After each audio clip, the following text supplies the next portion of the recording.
السلام علیکم ویورز، ہم اس وقت موجود ہیں آپ کے سامنے ایک احتجاجی مظاہرہ کی کوریج کر رہے ہیں۔ یہ آل پاکستان پرائیویٹ اسکول ایسوسی ایشن کی طرف سے مظاہرہ کیا گیا۔ اس مظاہرین کا کیا مطالبات تھے، کیا کہہ رہے ہیں، آئیے چل کے آپ کو دکھاتے ہیں۔ کاروبار کرنا ہمارا آئینی حق ہے۔ اتنا شوق تو کیا اگر آپ کو دوسرے شعبوں کا درد ہے، احساس ہے، تو ہمارا بھی تو درد ہے نا۔ ان کو مائل کیا تھا اور ایک مہینہ تعلیمی اداروں کو بند کر کے میٹرک کے بچوں کو تعلیمی اداروں سے باہر کر کے آپ نے پھر ہمیں وہی لاجا کھڑا کیا جہاں ہم پہلے تھے۔ تو اللہ تعالیٰ ہمارے حکمرانوں کو بھی سے ادراک دے، سوچ دے۔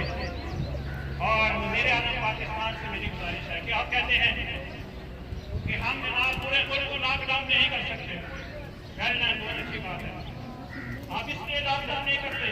اسکول کے ذریعے ہی ہم بچوں کے تھرو والدین کو ایجوکیٹ کر سکتے ہیں کہ ماسک پہننا کتنا ضروری ہے، فاصلہ رکھنا کتنا ضروری ہے، کس طرح ہم کورونا سے جنگ جیت سکتے ہیں۔ ہمارے اوپر ایک مہربانی کریں اور ہمیں اجازت دیں کہ ہم کچھ گھنٹوں کے لیے بچوں کو ایس او پیز کو فالو کرتے ہوئے اسکول بلائیں اور ان کو تعلیم کے زیور سے آراستہ کریں۔ شکریہ۔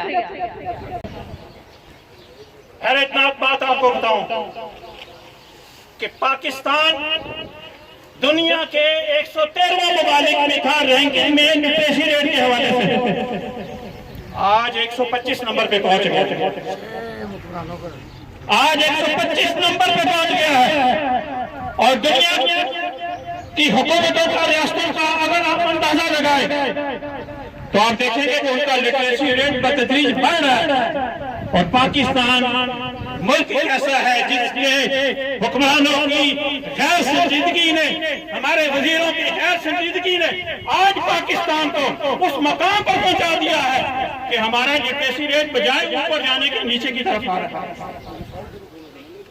اور بدقسمتی سے نجی تعلیمی ادارے اس وقت حکومت کا 60% شیئر برڈن شیئر کر رہے ہیں۔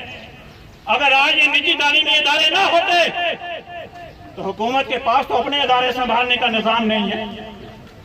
تو بجائے اس کے کہ آپ ان کی حوصلہ افزائی کرتے، آپ ہمیں تعلیمی سلسلہ جاری رکھنے دیتے، ایس او پیز کے ساتھ جاری رکھنے دیتے، تعلیم کا چراغ گل نہ ہونے دیتے، ہمارے اداروں کو ویران نہ ہونے دیتے، تو یقین جانے کہ ہم آپ کے ساتھ کھڑے ہوتے، ہم آپ کے لیے دعائیں کرتے۔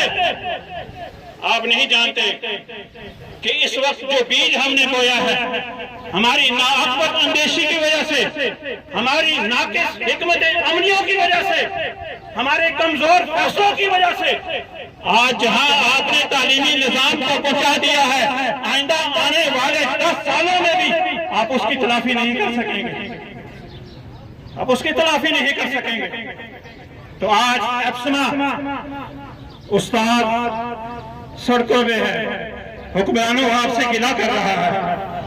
ہم یہ نہیں کہتے کہ جناب ہمیں یہ دے دو، ہمیں وہ دے دو، ہم کہتے ہیں کہ ہمارے ادارے جو ہیں ان کو آباد کر دو، تعلیمی سلسلہ جاری کر دو، اور وہ میٹرک کے اسٹوڈنٹ جن کا داؤ، جن کا مستقبل آپ نے۔ بسم اللہ الرحمن الرحیم۔ میں سب سے پہلے اپنی بہنوں کو جو ایپسما ضلع راولپنڈی، اور میرا گلہ ہے حکمرانوں سے، وہ یہ ہے کہ جناب اس ملک کا المیہ، ہم کہتے ہیں کہ تعلیم ہماری اولین ترجیح ہے، ہر حکومت کا یہی دعویٰ ہے، 73 سالوں سے ہم یہی سنتے آئے ہیں کہ تعلیم ہماری اولین ترجیح ہے، حالانکہ تعلیم ہماری آخری ترجیح بھی نہیں ہے۔